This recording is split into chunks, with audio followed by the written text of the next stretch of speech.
Saya sebenarnya kemarin itu mau ngomong pensiun itu jadi agak ada kata nyesal ya. Saya minta mohon pemerintah, kami itu berjuang gak ada minta apa-apa loh.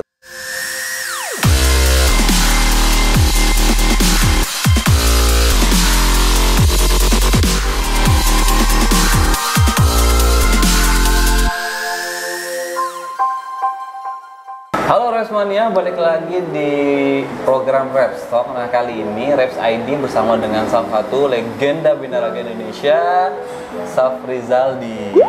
Isi. Apa kabar, Bang Aji? Baik, assalamualaikum warahmatullahi wabarakatuh. Bang Aji sekarang kesibukan ngapain nih? Lebih ke ibadah ya. Ibadah. Jadi konotasi dari latihan saya yang hasil kemarin itu saya jangan buang sia-sia. Jadi sekarang ini saya tetap menjaga kebugaran itu supaya lebih gampang untuk ibadahnya. Oke. Saya pikir itu. Karena apa? Bukan berarti kita tuh usia nominal makin banyak, berarti makin malas. Ingat, kita semakin malas latihan. Seperti contoh kemarin COVID lah gitu ya, berapa tahun, 2 tahun gitu.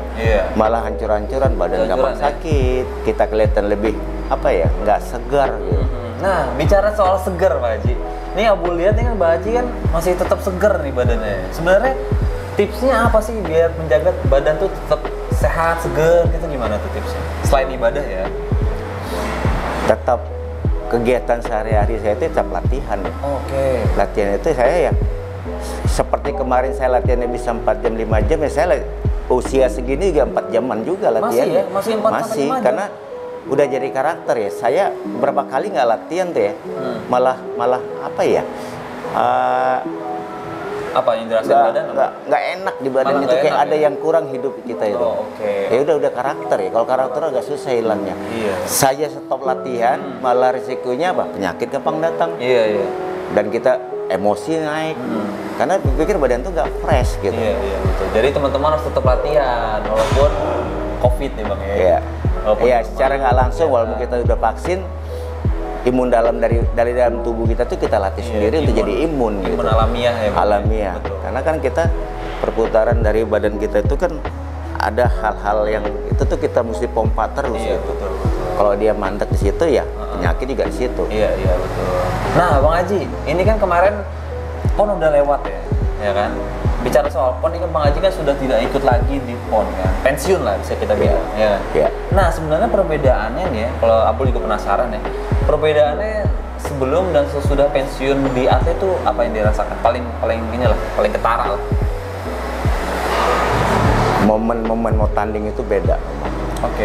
Kalau kita misalnya udah, saya sebenarnya kemarin itu mau ngomong pensiun itu jadi agak ada kata nyesal ya.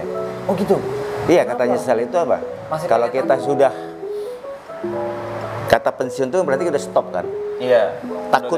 Takutnya orang bilang pensiun, saya nggak mau latihan lagi jadinya, karena nggak ada yang mau dikejar. Makanya saya bilang saya agak menyesal gitu. Saya kembali lagi, saya bilang pensiun, iya untuk event. Untuk event. Tapi untuk badan saya nggak pensiun.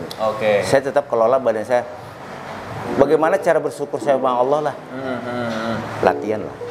Jadi pensiun di event. Ya, tapi kalau untuk latihan tidak ada kata pensiun. Iya, nggak ada kata pensiun, karena kalau kita pensiun berarti kita udah selesai semuanya. Nah, itu tadi balik saya katakan tadi, kalau kita bilang pensiun, mau penyakit itu nggak ada kata pensiun loh. Dia akan nyerang terus loh. Iya, betul. Kita bilang pensiun badan kita, penyakit jalan terus. Dia tetap nyerang orang. Nah, makanya itu gimana caranya kita ngakali supaya badan kita tuh nggak diserang penyakit. Jangan kata pensiun, karena kalau pensiun pasti saya mau jalannya udah malas kan, mau latihan udah malas, semua udah malas lah. Betul. Makan juga hancur juga. Tapi sekarang makan tetap kita jaga. Saya alhamdulillah udah kalau dibilang balik 60% udah balik. Tapi kalau untuk event saya masih agak jauh lah. Kan dari sempurna kalau tanding dengan orang awam kan beda. Kata persepsi.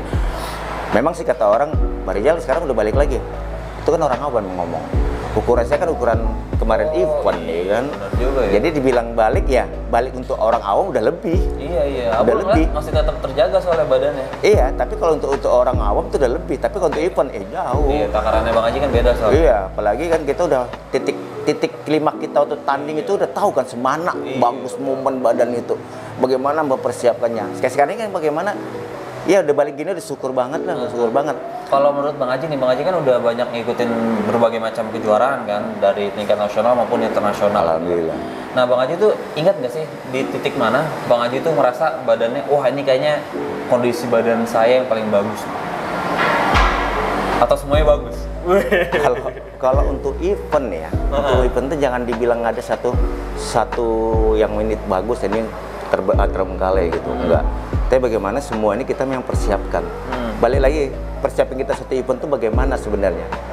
Saya fikir di situ ya. Saya mungkin hasil yang saya kejar itu setiap event ya beda-beda gitu. Beda-bedanya apa? Kalau momen yang paling enak itu yang paling berkesan ya kita satu event tuh dapat juaranya. Oh iya pasti. Dapat juaranya kan gitu. Nah, sejauh mana kita mempersiapkan itu dari kita kan. Kuncinya dari kita sendiri. Kalau dibilang kesan, semua event itu buat saya kesan, nggak ada masa sepele kan. Karena apa?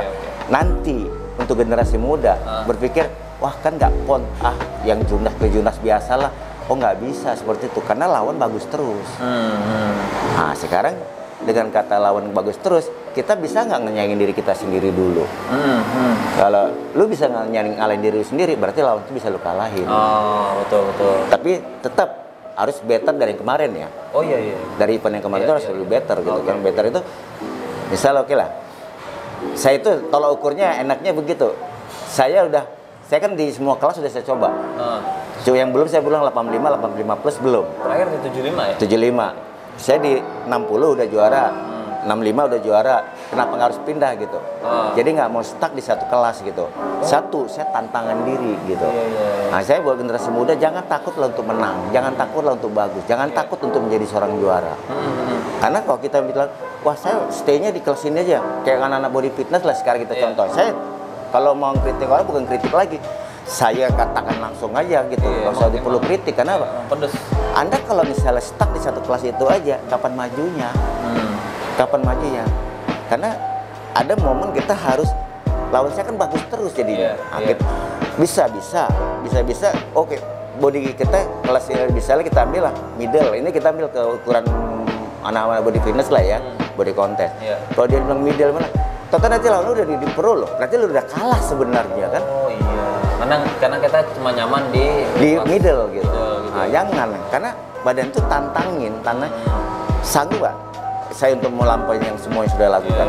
Keuntungannya apa? Kamu bisa jadi bahan pelajaran, kamu bisa knowledge kamu dapat di sini untuk bisa ya junior kamu bisa nerangin, bisa karena kita alamin gitu prakteknya di lapangan gitu. Tapi kalau misalnya segitu, jadi kalau giliran dapat musuh ada argumentasi kamu nggak bisa katakan gitu. Nah, Bang Haji, kan sempat kemarin di PON tuh kan jadi pelatih ya. Sebenarnya kalau suruh milih enakan pelatih atau jadi yang tanding sih? beda persepsi ya, beda konteks ya. Gimana tuh? Kalau kita misalnya, ya kalau dibilang kepuasan sih sama ya. Kepuasannya sama ya? Kepuasannya sama. Misal gini, event nih, kita juara. Puasnya pribadi juga kan? Oh iya benar, pribadi. Kita pelatih, atlet kita menang, ada diri kita menang, kan puas juga kan? Oh benar. Bisa melarikan orang lain gitu ya kan, melarikan orang lain. Nah, jadi kalau bilang konteks dari konteksnya berbeda ya. Konteksnya berbeda tapi nikmatnya sama. Nikmatnya sama. Kebanggaannya juga sama. Cuma kalau misalnya kita yang menang, perjuangan kita sendiri, kita ngalamin sendiri, itu beda puasnya. Oh, lebih lebih kalau dibilang lebih otot, lebih flex lah gitu. Karena apa? Kamu jalani. Kalau pelatih kan kamu begini konsep kita ini bisa nggak sama dia? Apa yang kita berikan materi buat dia itu bisa nggak mengikuti seperti kita? Oh benar, iya. Kan nggak? Nah, jadi kan kita nggak ngerasainnya, dia belum tentu dia bisa gitu. Nah sebenarnya tuh kalau pelatih ya Pak Ji, kalau pelatih itu sebenarnya ngikutin yang sesuai dengan si atlet atau si atlet itu ngikutin program latihannya dari pelatih? Tinggal kejelian pelatihnya. Oh. Disinilah strategi pelatih itu, maka dibilang kayak kita bilang pelatih itu kayak semacam arsitektur juga. Arsiteknya. Karena apa? Pelatih kan ngelihat, misalnya gitu, contoh nih. Mungkin mudah-mudahan teman-teman saya yang pelatih bisa berpikir lebih jauh lah. Satu kelas ini, misal kelas dia, anak buah kita kelasnya kelas mana misalnya? Kelasnya misalnya kelas 75 lah kita ambil ya. Juaranya siapa di situ? Juara di situ kita lihat atlet kita siapa gini kan. lihat badan dia juara siapa itu, lihat dengan porsi atlet kita ini, badan dia apa kurangnya. Kan si atlet kita nggak tahu. Dan kebanyakan atlet suka ego gitu. Atlet suka ego, gue bisa. Memang binaraga pelatih itu hanya pendamping. Pada saat mereka latihan berat, tapi ada saatnya pelatih itu bisa tahu kamu kekurangan kamu supaya, apalagi pelatihnya itu ngerti dengan juri. Sebagai juri, mata dia mata juri. Oh iya. Ya, saya selalu ya, alhamdulillah banyak beberapa teman saya deh, mau beda dulu gitu suka nanya, 3 bulan 4 bulan, Bang Haji saya enaknya main di kelas mana? Saya tanya, dengan program yang pernah kita lakukan bersama, kamu berapa porsi badan kamu berada sekarang ini? Kamu nanya di kelas ini lah, pasti medali. Saya yakin medali. Minimal perunggu kamu dapatin. Tapi dengan porsi yang sudah saya kita coba diperhatiin di lapangan kemarin, kebanyakan teman saya gitu suka nanya, apa ya, kayak kita bilang dia mau tanding di mana tuh bingung gitu. Saya bilang yang itu nggak usah bingung, kamu siapin sematang mungkin di mana kamu maunya nyamannya. Nah, balik lagi kalau strategi atlet di per daerah tuh kan ada medali-medali. Kenapa mesti di satu kelas dengan kan nggak mungkin berebut emas 2. Oh iya benar, iya nggak mungkin. Nah kita bikin strateginya gitu. Nah itu jadi saya bilang nggak salah, memang atlet itu pelatih itu kayak arsitek gitu sebenarnya. Tapi dengan jelinya dia tahu kapasitas event-event siapa juaranya, dia mesti lawan atlet sama dia, kekurangan atlet saya, ya mata juri juga dia, mata juri itu harus mendukung lah. Iya benar. Nah Bang Haji ini kan udah balik lagi kan, ini udah ngejuarin berbagai macam kejuaraan gitu kan. Nah sebenarnya nih sekarang kan udah pensiun. Setelah pensiun aku penasaran banget ya, setelah pensiun dari binaraga nih, negara tuh masih menghargai nggak sih? Kebanyakan kan kasusnya ya kalau di negara kita kan begitu ya. Hanya sebagian aja lah. Gimana ya, saya mau jawab ini sebenarnya pemerintah sih harus open lah. Saya berpikir gini, saya udah telah seorang pegawai negeri sama seorang atlet perbedaannya jauh loh. Kalau seorang ini kita bicara orang yang nggak kerja ya, yang belum ada pegangan dia sebagai pegawai negeri. Betul, atau dia kerja dengan ada kerjaan sampingan dengan kapasitas pendidikannya rendah. Atlet itu banyak pendidikannya itu apalagi yang lama, seperti teman-teman saya atau dari semua cabang lah. Kita nggak bisa salahin juga karena atlet itu ngorbanin pendidikan karena untuk menjadi seorang juara gitu. Nah di situ suaranya pemerintah terus open, lihatlah perjuangan kami ini.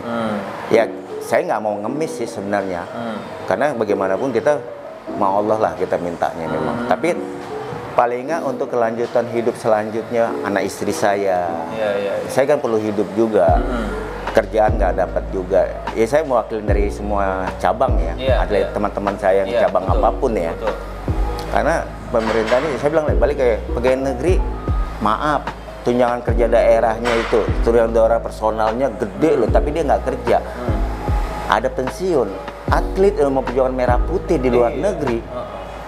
Memang saya pernah saya nggak pernah ngomong ini, tapi ada beberapa cerita yang bilang pensiun, atlet pensiun lucu ya. Saya bilang nggak lucu, saya bilang. Yang ngomong itu yang nggak sebagai atlet yang pernah berjuang. Tapi kalau dia pernah berjuang, dia tahu gitu. Dengan dia sekali tanding menang, dengan atlet yang benar-benar atlet beberapa kali event menang gitu. Kan sedih kan mengorbanin sampai dia, ya maaf, satu contoh aja lah. Saya ikut kejuaraan dunia udah 7 kali. 7 kali ya? Saya ikut kejuaraan Asian Beach Games udah 2 kali. SEA Games udah 3 kali. Rata-rata juara lagi kan? Alhamdulillah gitu. Ya kan? Saya malah memang itu saya tetap event yang bergengsi, saya harus menang gitu. Kalau yang single event saya nggak perlu menang. Saya bilang kenapa? Saya kalau single event ya di daerah lain tuh saya nggak apa-apa kalah. Saya bilang juara 3, juara 4 nggak ada masalah kalau event. Berarti perhatian pemerintah masih kurang terhadap atlet-atlet? Jauh. Sampai detik ini saya aja nih nggak pernah minta sama pemerintah, dan saya tuh nggak ada dibilang tadi diketahui orang ngomong pensiun, tapi logis lah ngomong kalau bilang pensiun tuh kita nggak minta pensiun lah, tapi ada tunjangan hari tua kita gitu. Sebagai atlet adalah harapan dari dukungan pemerintah ya. Yang saya takutkan nanti generasi berikutnya mau nggak jadi atlet. Betul. Ya karena atlet itu tadi bilang faktor dari dia manajemen hidup yang nggak ada, dapat hadiah juga misalnya kayak sekarang ini Asian Games ini udah 1,5 M. Kalau atletnya nggak bisa memanage duit itu ya habis. Ya karena kan tadi bilang dia kan nggak pintar di dalam manajemen keuangan, tapi dia pintarnya dalam manajemen untuk dia sebagai juara gitu, dalam hal untuk menang gitu, tuh badan dia ya, personality untuk bikin menang tanding event ya, bukan untuk finansial ya. Nah di situ, karena apa? Ya itu tadi kalau selesai mereka banyak kan atlet udah dapat itu, next juga dilupakan. Kebanyakan memang dilupakan. Saya nggak bilang, saya kalau mau jujur karena dikenangnya adalah saat mereka juara aja. Jangan salah juga kalau atlet itu nanti kayak gini kita nih, Bang Abdul penjari saya gini kayak ngemis jadinya ya kan. Mau nggak mau, karena atlet itu kan nggak beberapa atlet attitude memang belum ada lah, bahasanya bukan belum ada ya, belum terasah lah. Mereka kan taunya menang tanding kan gitu. Tapi untuk dalam wawasan untuk menghadapi etika adab apa untuk dia ngomong aja kan takutnya dia nanti dia nggak sadar kalau itu suatu kayak secara dia nggak langsung kan kayak orang ini lihat gua dong gitu. Nggak, kalau saya bilang nggak, saya jiwa besar saya Pak. Ya mohon di sini nih atlet yang untuk generasi berikutnya ini semuanya tuh mesti dirubah semua. Apalagi untuk pemerintah ya. Saya juga pengen tahu kayak undang-undang olahraganya tuh sih nggak jelas. Kemarin sempat kata dibikin undang olahraga, saya nggak jelas itu. Ya kalau saya sih udah selesai ya, udah selesai. Saya juga, ya alhamdulillah Allah baik banget, saya masih bisa hidup, masih bisa nyekolahin anak saya walaupun tidak dari atlet gitu, ya kan? Mumpung ini apa Ji? Mumpung apa induk ini masih baru nih PBFI kan, PAPSI kan, mumpung masih baru nih kan. Oh ya, mudah-mudahan sih mereka bisa terketuk lah untuk membantu. Jangan saya yang dilihatnya. Hati-hati prestasi lah ya, kita bantu ya. Hargailah prestasi orang-orang yang sudah memberikan yang terbaik. Gak usah saya nggak apa-apa. Tapi generasi yang nggak mampu gimana? Betul. Saya bilang mampu nggak mampu, saya nggak mau bilang nggak mampu gitu. Kenapa? Saya masih berusaha karena Allah, saya punya Allah. Tapi yang atlet yang maaf, yang dia bilang nggak pernah bersyukur tadi, apa ngerti yang seperti itu gitu? Kalau dibilang ngarepin federasi juga saya nggak bisa ngarepin 100%. Karena mereka juga punya masing-masing kesibukan juga, punya kepentingan juga gitu. Kalau saya idealis apa? Saya bagaimana atlet itu maju untuk jadi merah putihnya. Itu yang saya pikirkan gitu. Nah, di dalam hal untuk pemerintah, pemerintah harus bijak juga lah untuk masalah atlet ini loh. Karena apa? Dari semua cabang saya minta mohon pemerintah, kami itu berjuang gak ada minta apa-apa loh, karena bonus itu kan sesudah dia menang dikasih. Memang saya jadi atlet bisa dapat bonus? Enggak juga kan gitu. Saya kan untuk kepuasan pegang merah putih udah puas. Ada bonus itu kan anugerah. Itu kan namanya berkah, ya kan gitu. Berkah dari hasil perjuangan. Ada juga beberapa negara juga kasih bonus ada gitu kan. Mereka juga ada juga. Beda lah kalau kita apalagi olahraga tidak komersil ya. Itu agak sulit untuk membantu atlet itu sendiri nanti sesudah hari tuanya gitu. Nah kalau untuk ini kita bicara pahitnya ya Pak Ji. Kalau misalkan si atlet nih, ini sekarang kita ngomongin si atletnya nih. Bagaimana si atlet itu mempersiapkan masa pensiunnya dia? Ini udah urusan mungkin finansial. Nah ini sebelum pensiun nih, bagaimana tips dari Pak Haji? Bagaimana si atlet itu bisa mempersiapkan sebelum pensiun biar bisa dapat penghasilan seandainya peran pemerintah itu nggak ada? Kalau dia pintar, satu sisi dia dari faktor pendidikan dia selesaikan pendidikannya. Bisa-bisa nanti selesai pendidikan nggak dari atlet, dia selesai dari pensiun atlet, pendidikan itu membantu untuk kemajuan pribadi dia. Berarti dari muda udah harus fokus. Itu yang muda ya.